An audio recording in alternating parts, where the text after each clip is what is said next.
Hey guys, in this video I'm going to be breaking down Colleen's apology and sharing my thoughts on each part. First thing I want to talk about is something that is weighing the heaviest on my heart right now. A video has resurfaced of my sister and I from 14 years ago. We were teenagers. I was a sheltered teenager who was stupid and ignorant. The video being 14 years old is irrelevant. Racism wasn't okay back then either. 14 years ago I was 10 years old, and even at 10 I knew that talking and acting like this was inappropriate. Also, 14 years ago you were actually 19. To me, that's old enough to know better than that. It's okay to admit that you are ignorant without excusing your behavior by referring to yourself as sheltered. People were saying, how dare I talk about racism when I said these things 14 years ago? And to you I say, that is the exact reason why I should be talking about racism and why I should be standing up against it. Because I was one of the dumb ones who said that stupid thing and grew from it and learned from it and realized how hurtful it could be. And now I want to right my wrongs and make a difference so that other people don't make the same mistakes that I made. If you continue to speak up when you see someone doing something or saying something wrong, it can make a difference. As I grew up, I learned that those words were hurtful and I stopped using them. But there are still people in our world currently who are saying racist, homophobic, sexist, body-shaming things that need to stop. Here's the thing. Present-day Colleen does not make racist jokes. Present-day Colleen preaches love and kindness to everyone, no matter who they are or what they look like. I do not believe that the Colleen we know today is the same person from 14 years ago. And I don't believe that the Colleen we know today would ever make those racist jokes. And I think it's really great that she made a point to repeatedly say that these types of jokes are absolutely disgusting and unacceptable. She spent a lot of time driving home the point that racial stereotypes are not funny,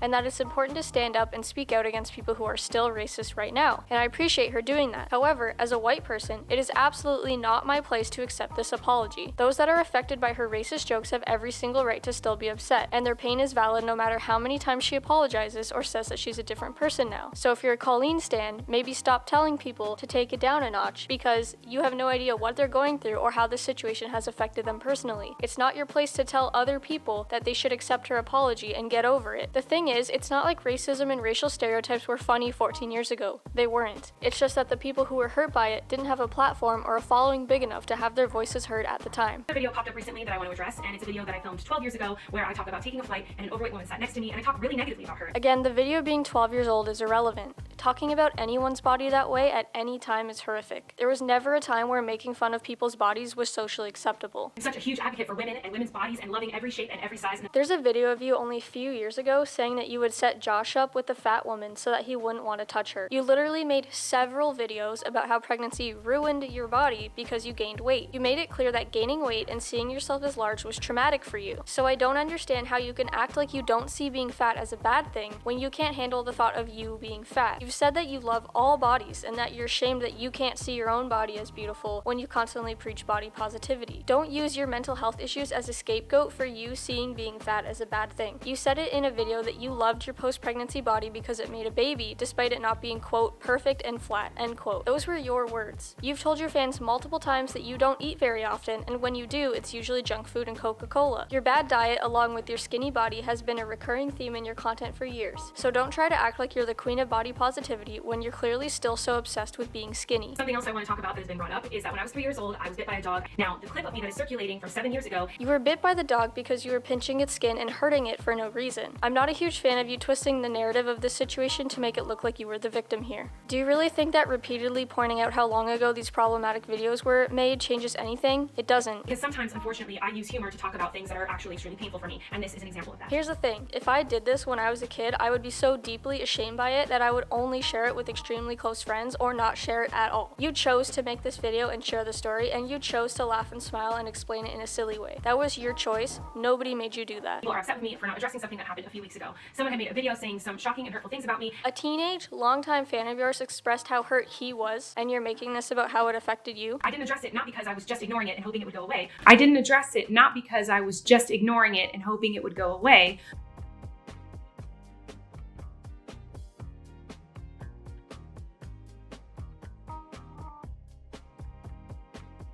Mine is my typical advice, which is ignore the problem. Exactly. And does it go away?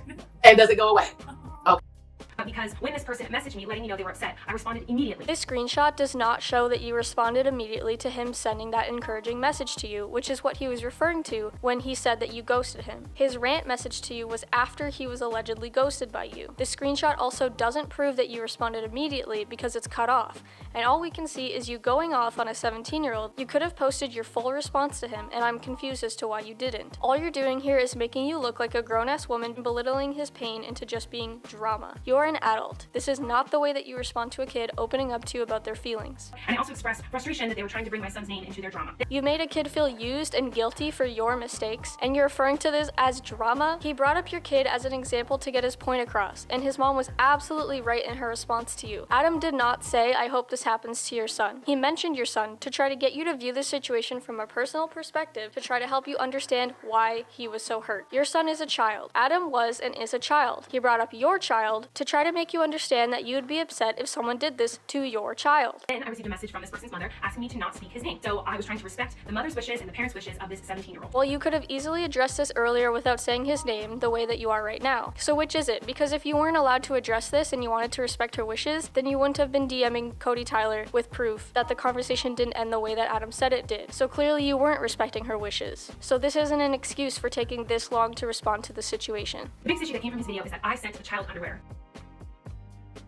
And wow, anyone who heard this out of context and was offended, I completely understand because I would be too. But in this situation, context is everything. There's no context here that matters. At the end of the day, you should not have sent it, period. 4 years ago, I did a live stream, and in this live stream, I did a giveaway. I did the live stream, I was done giving away clothes, and then this boy who made this video about me recently, he asked for the underwear. You mentioned that at the end of the live stream, he asked you for the underwear. You did not include the multiple parts of the live stream where you said that you wanted to send them to him, or that you asked him if he wanted the lingerie. You also left out the clip of you scrolling through his Twitter and reading out his tweet saying that he wanted the dress. You are furthering the narrative that it's somehow Adam's fault because he asked for the lingerie when clearly he only said he wanted them because you mentioned it several times. I'm genuinely disgusted that you would continue to push this narrative when it's something that he's been so bullied over the last couple of weeks. And I forgot to send them to him. And eventually he tweeted me asking me for them again. I sent them to him, he put them on over his clothes and posted about them. It was like a big joke within the fandom. I don't understand how you can continuously take the blame of sending him the lingerie knowing that you shouldn't have, and yet insert these little examples here and there to try to discredit him and put some of the blame on him. I've always given away weird stuff. And so in my mind at the time, this was no different than all the other weird stuff I send to my fans. I think you tried to make yourself look good with this point, but in reality, you kind of just proved that you have a weird relationship with your fans and that you cross boundaries with them. It was never a sneaky, creepy, gross thing that I was doing in secret. No one in their right mind was accusing you of being a pedophile or a monster or a sexual predator. Only very few people taking it to an extreme were doing that. There's a difference between being a sexual predator and just demonstrating predatory behavior towards a person, which is what you did for multiple years. By roping him back in every time he tried to distance himself,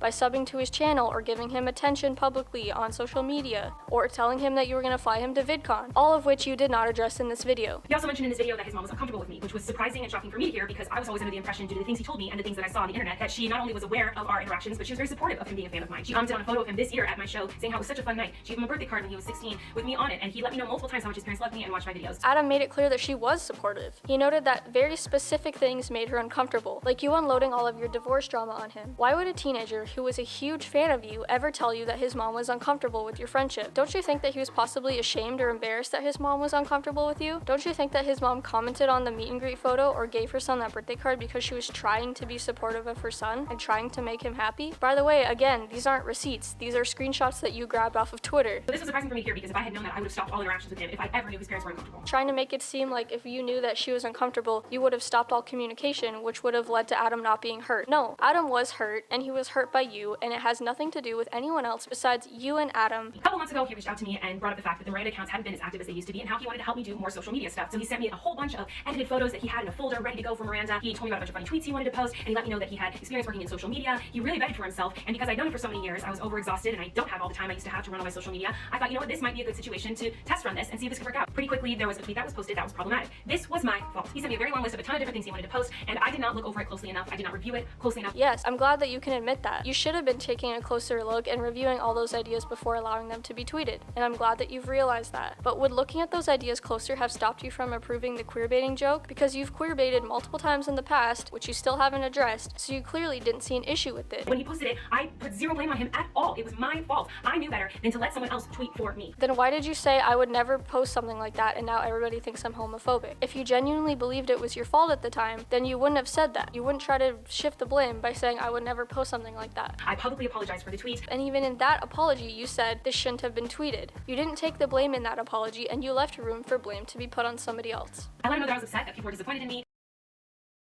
And then he said he logged out of the account, and that was the end of it. That was the last I heard from him until he sent me the message saying he was really upset with me. What Adam said was he told you he was logging out of the account, followed by a whole paragraph of encouragement and support, and that you ghosted him at that point. He never said that you ghosted him after his message about being upset. So by saying that you didn't hear from him, pretty much confirms that you did ghost him, especially when you consider that the screenshot does prove that you read that message. I don't know what he's going through right now, but I don't want him to hurt anymore. And yet you waited a full 2 weeks to say anything, despite tons of your fans bullying and harassing him and even sending him death threats. It absolutely breaks my heart to see people saying negative things about me interacting with my fans based on this situation. Your relationship with your fans is inappropriate. You shouldn't be making friends with your underage fans. My fans are many different ages, so yes, there are some teenagers, but there's also adults. But most of them are teenagers and young children, and you know that. I think I wasn't that way until kids started messaging me and emailing me. And it blew my mind that with this stupid character who's a brat was actually helping kids. To me, you aren't just my fans, you're my friends. We all have seen me cry way too many times on this channel about things I probably should have kept to myself. I definitely overshare, and I have definitely overshared with fans when they have asked me what's wrong or asked me how I'm feeling or tried to console me when I'm feeling down. Most of them are underage. Their views and engagement pay your bills. Them purchasing tickets for your shows pays your bills. Them buying your merch pays your bills. A business transaction is not a friendship, and occasionally messaging them to see how they're doing does not constitute a friendship. Please stop treating children like they're your best friends and involving them in all the hardships in your life. There are plenty of other stupid mistakes I've made in my past that I've learned from and grown from. There are plenty of other jokes I've made in my career that seemed appropriate at the time, but now I realize were never appropriate to begin with. The joke about Miranda Sings having a rapey uncle and an inappropriate relationship with him was never appropriate to begin with, yet it's still a common theme and a staple of your Miranda Sings content. Well, Miranda always talks about her uncle, and it's always implied that their relationship is a little too close and it's a little rapey. That's how Miranda thinks of it. She just loves her uncle a lot, and they're really good friends, and they play together all the time, and it's inappropriate, but she doesn't understand that it's inappropriate to be that close to her uncle. And I don't think he means it in an inappropriate way either. I think it's just...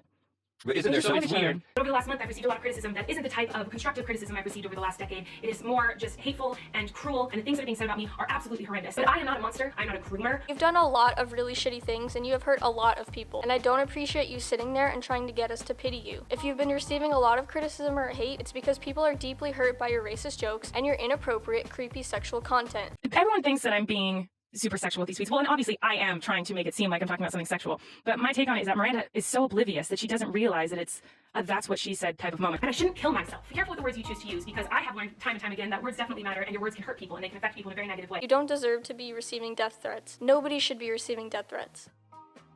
Here are my overall thoughts. I didn't sense very much authenticity at all because she was pretty much seething with anger the entire time. Because of that, it makes it hard for me to believe that this is a genuine apology. I only saw her get a little emotional when she was talking about how her feelings were hurt. I'm glad that she realizes that she should have been monitoring the account more closely and that it's her fault that she didn't review every single tweet properly first. And I do appreciate that she didn't cry in this video, and I do think that she's being genuine when she says that she's grown and changed and would never make racist jokes like that now. However, I still didn't appreciate her excuses for it happening in the first place. Full accountability is what matters, and this apology was not it. There was a lot that she didn't address in this video. She did not address Adam's claims that she confided personal, intimate details about her divorce to him, or asked him to read gossip sites to get tea on her ex. Adam said that due to him reading gossip sites and feeding it back to Colleen, his name started being thrown around gossip sites and led to him being trashed on those sites. Since it is true that he was being trashed on a gossip site, there's a good chance that he wasn't lying about her talking to him about the divorce or getting him to look at gossip sites for her. In Colleen's apology, she admitted to oversharing with her fans, which coincides with Adam's claims that she confided in him about the divorce. Although I had zero expectations of her to address this, it's still pretty serious, and I can't help but feel like her silence about this is a sign of guilt. Then there's the issue with Corey lying to Cody Tyler, who runs a drama channel, when trying to defend himself. Now, I can't hold Colleen responsible for Corey's actions, but considering Corey's lies involved her, I think it's fair to hold them both accountable. You can watch my previous video if you don't know what I'm referring to, or go to @darkbelly20 on Twitter. Why were you DMing proof to someone who you know runs a drama channel? And why did you bother doing all that when it was all lies anyway and ruins your authenticity? He was bullied off of Twitter. People questioned his disability and were transphobic towards him, and he had to completely disappear, all because he expressed his pain.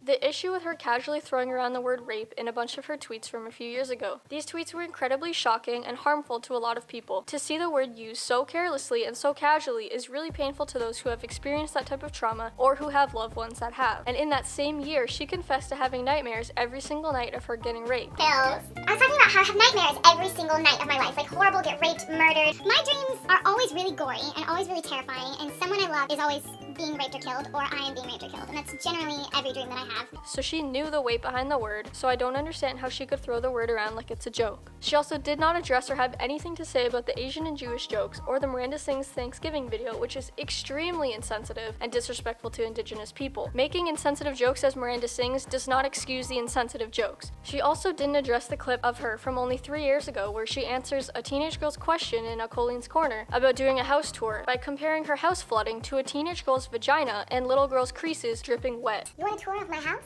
There are leaks all over my house right now. Brand new house, by the way. And every time it rains, it leaks. Just like a teenage girl's vagina.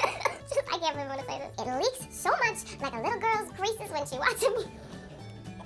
Like a little girl's creases when she's watching those strange little boys on Musically. I can't believe I just said that. This is a very disturbing and undeniably inappropriate thing to say. This is just one example of her inappropriateness and weird mindset about crossing boundaries with kids and including them in sexual jokes, along with these sexual innuendos and titles revolving around her niece when she was just a toddler, or taking her nephew's toy and using it to simulate oral sex with her sister while her nephew is sitting on her lap. She created Miranda Sings, a character who clearly emulates a child, and gave her a creepy uncle who she has an inappropriate relationship with. The sexual jokes and innuendos on the Miranda channel about the relationship between Miranda and her uncle are a staple of that channel and a recurring joke. And yet Colleen herself said that Uncle Jim was rapey and that Miranda doesn't understand that it's inappropriate to be that close to her uncle. Since when are incest and rape jokes funny? Since when is it okay to joke about a childlike character having a creepy relationship with their uncle? How many potential fans that are children have watched this or are experiencing abuse at home and thought it was a normal thing to go through because of Miranda Sings' jokes? Potentially, how many children's family members use Miranda's jokes about her uncle as an in or an excuse to abuse them or play off their abuse as just a joke? How many kids have wanted to speak up but felt like they couldn't because they were afraid it would be taken as a joke? Words matter, like Colleen said. All in all, I thought this apology was pretty insincere, and although there are parts of it that I appreciate and respect, I still think the apology in its entirety was not genuine and that Colleen still hasn't properly taken accountability for a lot of the pain she's caused the last 2 weeks. The whole video felt very me, since she continuously talked about how badly this has all affected her and hurt her feelings, with little to no acknowledgement of the harassment Adam received because of it. Thanks for listening to me ramble about my opinions. I'm clearly losing my voice.